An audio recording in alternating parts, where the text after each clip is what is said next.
E aí, rapazes, seguimos aqui nessa missão de finalizar a projeção da Premier League antes do começo da Premier League, uma missão básica, né? Uma condição mínima, e eu espero que eu consiga cumprir e divulgar, publicar o último vídeo nesta sexta-feira com a última parte da tabela, seguindo a ordem alfabética. Se você não viu os dois primeiros vídeos dessa série de quatro vídeos, eu tô colocando aqui na tela, tá? Para você dar uma conferida na parte 1 e na parte 2, antes de começar essa parte 3. Começaremos essa terceira parcela dessa dívida que eu tenho com vocês com o campeão da Championship, com 100 pontos, tentando nadar contra a maré. O Leeds United de Daniel Farke, ele tenta ser o primeiro caso, desde 2023, de um clube que sobe da Championship para a Premier League e permanece na primeira divisão inglesa. Já falei isso aqui no vídeo anterior, quando eu tratei no primeiro, sobre o Burnley, da trinca que teve o acesso na temporada passada.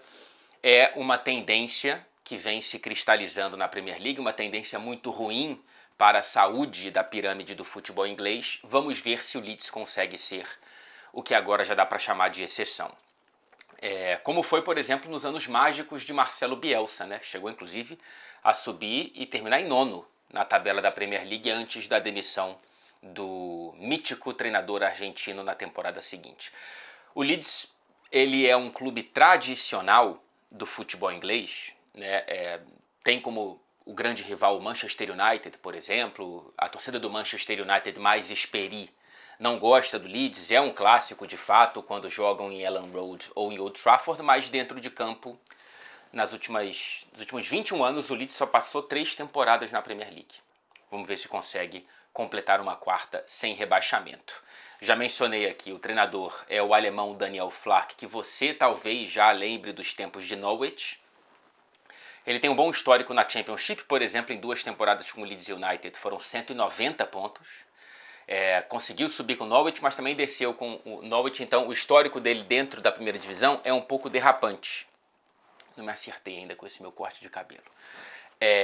Vamos ver se ele consegue, inclusive, contrariar uma parte da diretoria que pensou em buscar um outro nome no mercado para a Premier League, alguém mais experiente em termos de Premier League. Ele balançou no cargo, mas ficou.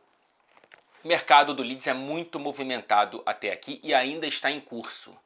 As principais saídas foram do Júnior Firpo, o lateral esquerdo que não renovou e acabou voltando para o Betis, na Espanha. O Solomon, jogador emprestado pelo Tottenham, acabou o empréstimo, mas aparentemente o Leeds está querendo comprar o Solomon junto aos Spurs. E o Patrick Bamford, que foi muito bem com o Bielsa lá atrás, mas ele não tem conseguido ter uma proeminência nesse Leeds United. Inclusive foi comunicado pelo Daniel Farke, não com L, Farke, sem L, que ele está escanteado, que ele não faz parte dos planos para a Premier League, então está na geladeira e será negociado assim que chegar uma proposta. Principais chegadas. O Leeds já gastou uma grana ok, chegando ali nos 100 milhões de libras, o que é uma grana que você imagina que seja o mínimo para você tentar sobreviver quando você sobe da Championship. E foram muitas contratações, então utilizou bastante bem, em termos de números, os 100 milhões quase que gastou até aqui. O Anton Stach, volante alemão de 26 anos, é o mais caro, veio do Hoffenheim por 18 milhões de libras. O Jakub, zagueiro esloveno, veio da Udinese, 26 anos, por 15. O Sean Longstaff, que a gente conhece, que estava no Newcastle desde 2006, meio campo de 27 anos, por 12. Gabriel Gudmundsson, sueco, evidentemente, lateral esquerdo de 26 anos, veio do Lille por 10 milhões. O Lucas Enmetia, irmão do Felix Enmetia do Borussia Dortmund, irmão mais velho, tem 26 anos, estava no Wolfsburg, saiu em fim de contrato, fez base no Manchester City, assim como o irmão, mas é alemão. O Calvert-Lewin está muito próximo de ser oficializado, sai do Everton em fim de contrato, tem 28 anos, também para reforçar esse ataque que precisa de peças. E o brasileiro Lucas Perry, que vem para ser o número 1, tá? Vem para ser o goleiro titular do Leeds United, goleiro do Botafogo, campeoníssimo com o Botafogo, da base do São Paulo e que estava no Lyon, chega por 15 milhões e meio de libras. Então o time base, nesse momento em que a gente conversa, do Leeds, num 4-3-2-1, é o Lucas Perry no gol. Na lateral direita, vamos lá, metade da zaga lateral direita, o zagueiro pela direita são os mesmos da temporada passada, o Jayden Bogle, o Joe Rondon, e aí eu acho que o Akabiou vem para o time titular e o Gudmundsson, evidentemente, para tentar suprir a ausência do Firpo. O Ampadu, da base do Chelsea, foi muito bem, segue nesse meio campo, imagino, com o reforço Stat e o japonês Ao Tanaka deve compor esse trio. E aí as pontas que são muito um pilar dessa estratégia do Daniel Farke, com o Daniel James de um lado, vocês devem lembrar do Manchester United, o Wilfried Gnonto, italiano, muito bom de bola, veloz ali, jovem, tem 21 anos, se não me engano, ou menos, 20. E na ponta de lança, o Joel Piroe. Pois é, rapaz. O artilheiro da última Championship, holandês. Ele, inclusive, eu fui checar como que pronuncia-se o nome dele, e vi um vídeo dele mesmo dizendo que se pronuncia Joel Piroe. Então aí a gente vai ter o Leeds com muitos gols. Eu não vou emburacar aqui nos trocadilhos porque tem tantos e eu vou me segurar, até porque não estou na presença de Arthur Quesada. O Leeds precisa e sabe que precisa trazer pontas e está tentando trazer mais jogadores para esse setor ofensivo, já que o restante o buraco já foi tapado. No banco de reservas tem o Pascal Struy, que era o zagueiro titular e pode voltar, não sei, tem o Bornau, que chegou também no mercado, o Longstaff, o Jack Harrison, que volta de empréstimo do Everton, tem sido vaiado pela torcida por ter abandonado, na visão da torcida, o time para ser emprestado para a Premier League numa temporada de reconstrução, o Nmecha, o Calvert-Lewin. O Leeds ficou no quase de contratar o Igor Paixão, do Feyenoord. Só que o brasileiro foi seduzido pelo projeto de De Zerbi no Olympique de Marseille, que estará na Liga dos Campeões. É um time de transição, de velocidade nas pontas e que vai tentar sobreviver, mas imagino que seja muito difícil esperar qualquer coisa que não uma luta contra o rebaixamento desse Leeds United. Virando a página para o atual campeão e, para mim, o favorito, Liverpool. Evidentemente, estamos falando de um clube protagonista nessa janela de transferências. Impressionante como é um novo Liverpool no mercado, né? Uma janela movimentadíssima, uma novidade para qualquer torcedor do Liverpool, nem tão jovem assim. O escorpião finalmente saiu do bolso da FSG. Há quem diga que ele estava no bolso da FSG muito por conta das opções de Jürgen Klopp. Ele tem aquela famosa frase, né? Se eu comprar um jogador de 100 milhões, eu não quero participar desse negócio. O Jürgen Klopp, dizem, pode ter sido central nessa política de transferências da FSG, que eu estou longe de dizer que não foi eficaz para o trabalho do Jürgen Klopp. Agora já está muito diferente com o Arne Slot. E aí vem uma pergunta que eu acho muito importante a gente tentar elucidar aqui, e eu fiz e gravei um episódio do Fred e Beckler Explicam sobre esse tema, que irá com muito mais detalhes no canal da TNT na próxima terça-feira, que é como que o Liverpool pôde gastar tanto. Já são 300 milhões investidos no mercado e pode ultrapassar a barreira dos 400 se a negociação, a novela de Alexander Isak for bem sucedida para os Reds. Com o Isak seria a segunda maior janela de transferências, valores brutos investidos, não líquidos diminuindo com os recebidos, da história da Premier. A segunda maior.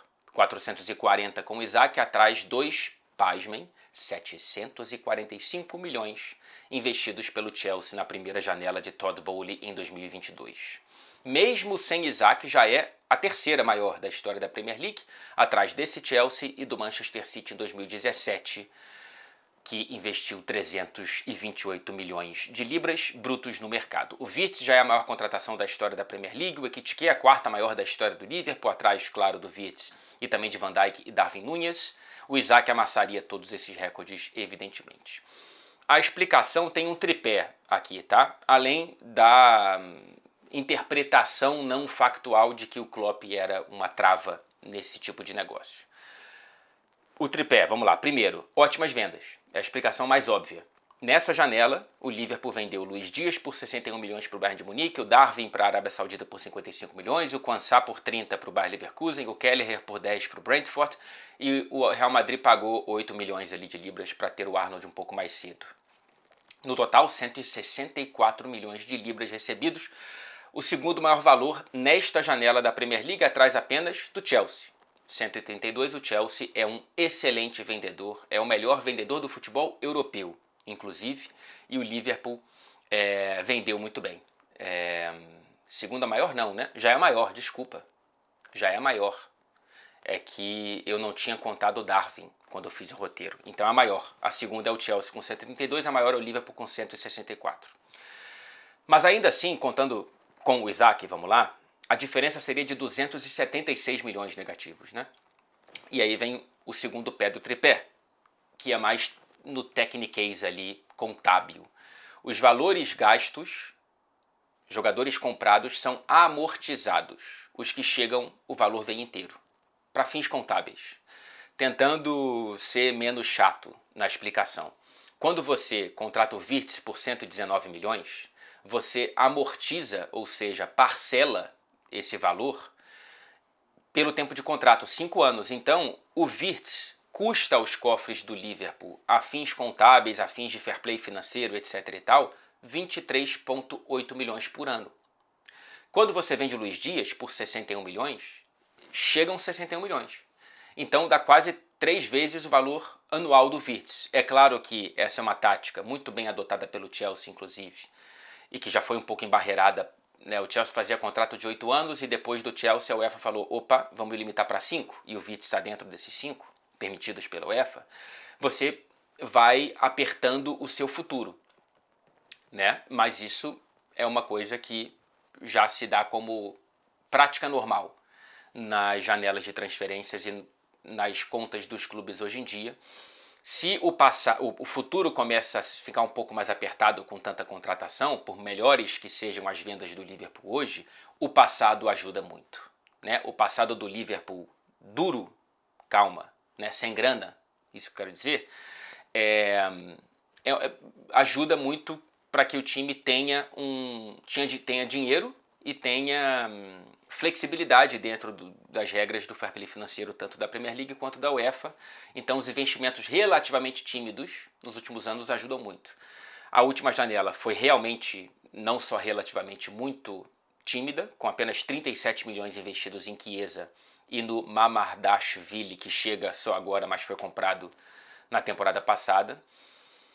Foi uma exceção? Foi, mas quando você olha para os últimos 5 anos, na Premier League, o Liverpool tem um gasto bruto total de 569 milhões. É muito dinheiro, dá uma média superior a 100 milhões por janela, claro que é muito dinheiro.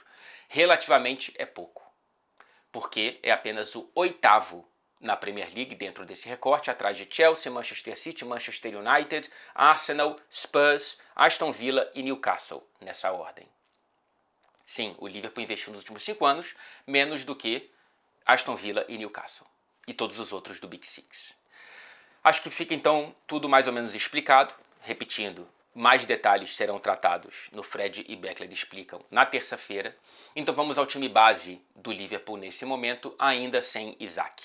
Alisson, Frimpong de um lado, Kerkez de outro, Konate e Van Dijk, no meio campo Gravenberch, McAllister e Wirtz, Salah e Gakpo e Ekitike como centroavante. No banco de reservas temos nomes como Szoboszlai, Robertson, Conor Bradley, Joe Gomes, Endo, Curtis Jones, Harvey Elliott, Bajcetic, quem sabe vai ficar, e o Giovanni Leone, mais novo contratado para a zaga, 26 milhões junto ao Parma, parece ser um zagueiro muito promissor e que os gigantes da Itália paparam mosca e o Liverpool foi lá e pescou o que o scout do Liverpool, que é muito confiável, dos melhores do futebol europeu, observa como o zagueiro mais promissor da geração dele. Tá? Ele tem 19 anos, se eu não estou enganado, o Giovanni Leone. O Liverpool ainda precisa de mais um zagueiro. Está tentando o Guerri do Crystal Palace, se não conseguir o Guerri vai atrás de outro, isso em paralelo ao Isaac, então a gente pode chegar aí a um valor próximo de 500 milhões só nessa janela, empatando quase com as 5 anteriores. Veja só você a mudança de postura do Liverpool no mercado. Então, cara, sem Isaac é o favorito, com o Isaac se torna favoritaço, inclusive para a Liga dos Campeões, na minha humilde opinião, do lado ali de Barcelona e PSG. É um time titular melhor. Eu acho que o Liverpool ganha com o Kerkez e não o Robertson, ainda tendo o Robertson no time de reservas. Vamos ver qual vai ser a diferença entre Arnold e Frimpong. Mantém Gravenberch e McAllister, o Wirtz entrando no time titular com o Szoboszlai como praticamente um 12º jogador. Tem que ver o quanto que perde ali na esquerda com Gakpo ou Luiz Dias. Se vier o Isaac, está respondido. E o Ekitike é um centroavante melhor, acredito eu, do que o Darwin Núñez. E aí não vou entrar aqui nos méritos do Diogo Jota. Claro que tudo depende muito de como estará o Salah um ano mais velho, se ele terá mais uma temporada de 50 mais, 40 mais participações diretas para gol, mas eu vejo no Wirtz um coprotagonista muito confiável para os dias mais cinzentos do Salah.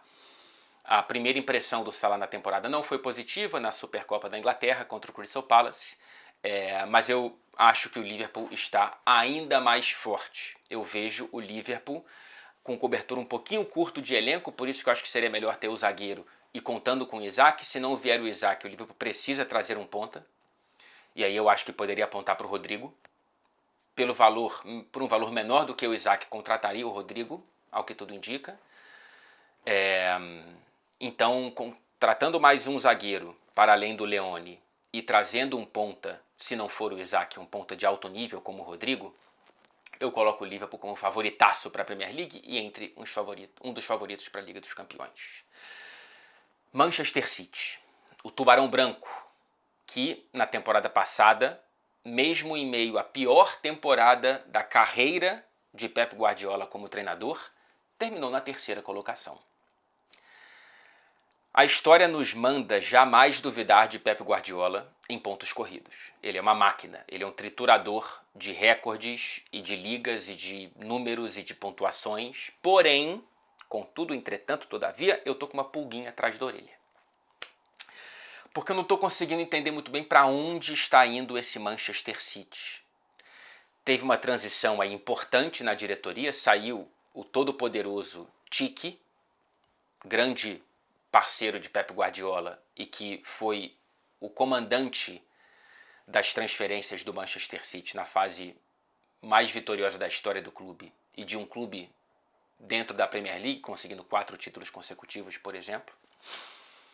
E agora entra o Hugo Viana e essa janela é do Hugo Viana. E eu não estou conseguindo entender muito bem, tá, para onde está indo esse Manchester City. Qual humor terá esse Manchester City 25 ou 26 dentro da personalidade de sempre, né? Não é que o Pep Guardiola vai revolucionar o próprio jogo, mas sempre tem um humor diferente, algo diferente de um lado ou de outro. Será que vai ser um time mais animado, mais driblador, mais leve? Ou teremos um Manchester City ainda mais exposto defensivamente? As duas coisas podem coexistir. Se elas coexistirem, tudo aponta para uma temporada dentro dos padrões daquele City Tubarão Branco decepcionante. A temporada passada foi decepcionante. Para muitos clubes seria uma excelente temporada, mas quando você cai nos playoffs da Champions, tudo bem que foi para o Real Madrid, mas quando você cai e você não briga pelo título da Premier League depois de 4 seguidos, né, é uma queda. E eu não sei, não estou entendendo muito bem esse Manchester City, portanto, uma pulga atrás da orelha. Principais chegadas, o Reinders, o Aït-Nouri, o Cherki e o James Trafford, goleiro que veio do Burnley. Principais saídas, De Bruyne, Grealish, emprestado para o Everton, o Walker, que foi para o Burnley, e o Vitor Reis, emprestado para o Girona. Ainda tem gente para sair. O McAtee está muito próximo de sair, né? Inclusive tem o Calvin Phillips, lembra dele? Pois é, e tem outros. O City, no inverno, na janela de janeiro, trouxe Marmouche, trouxe Kuzanov, Nico Gonzalez. Poucos jogaram, esses dois últimos, nos meses finais da temporada, quando o departamento médico foi ficando menos vazio. Agora tem o zoom esquisito, surpreendente, de Savinho indo para os Spurs, Rodrigo vindo para o City, Ederson indo para o Galatasaray, Donnarumma vindo para o City. Não estou entendendo. E cadê o lateral direito, minha gente? Cadê o lateral direito? O City vai com Matheus Nunes e Rico Lewis? E talvez o Akanji, o Stones, se bem fisicamente, não sei. O Foden voltará a ser Foden? E a questão mais central, quando e qual Rodri teremos? Aparentemente só volta no fim de setembro, em plenas condições físicas. Teve uma questão muscular agora no fim da pré-temporada.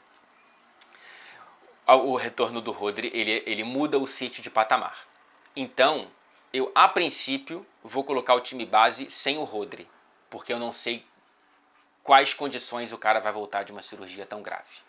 Então eu coloco o Ederson, o Matheus Nunes na direita, o Aït-Nouri na esquerda, Rubem Dias e Vardiol, Gundogan, Bernardo Silva, aí Doku, Cherki, o Reinders e o Haaland.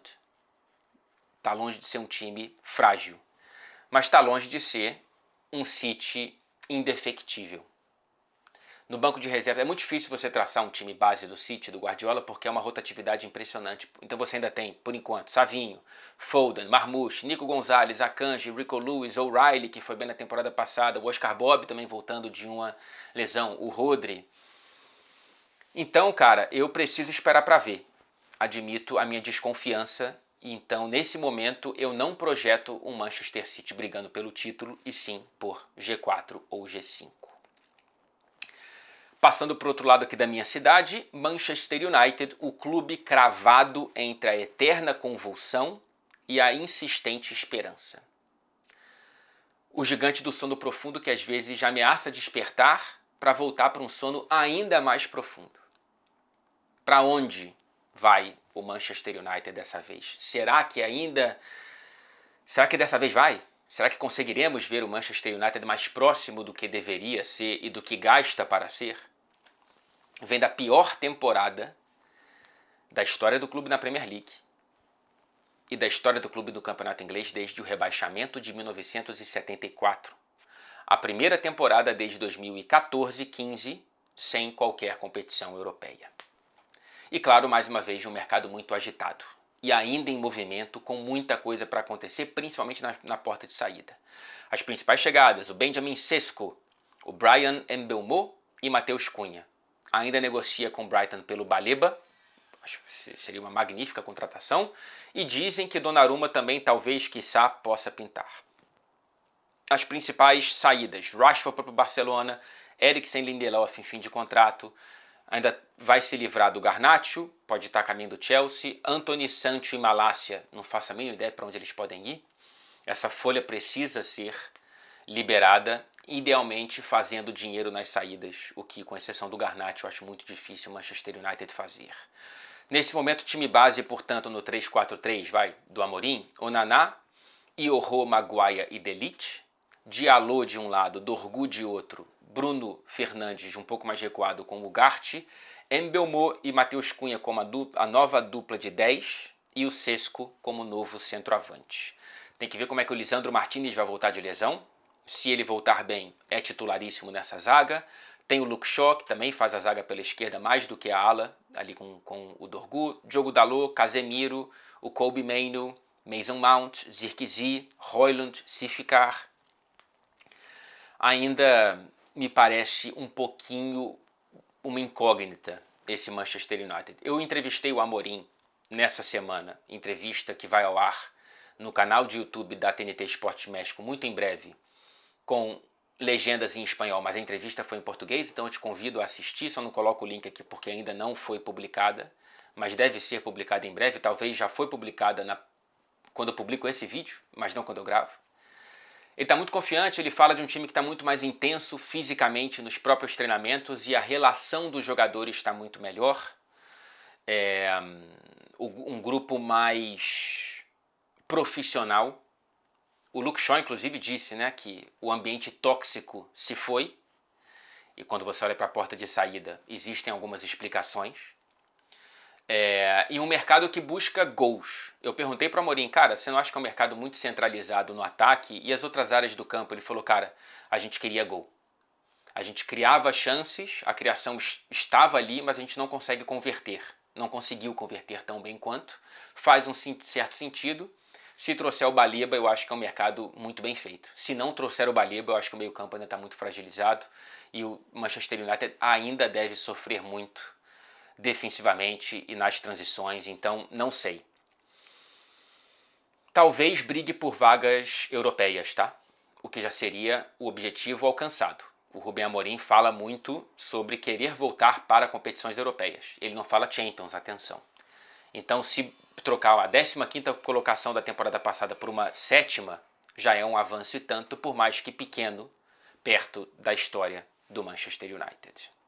E vamos fechar o vídeo de hoje com o Newcastle, campeão da Copa da Liga, primeiro troféu em 70 anos de história do clube, primeiro troféu inglês, de competições inglesas, classificado para a Liga dos Campeões com uma excelente 5ª colocação. Tudo deveria trazer um ambiente de otimismo, de progressão. Não é assim, cara.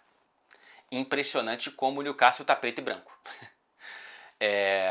A negatividade, ela é uma sombra, pelo menos fora do clube, tá?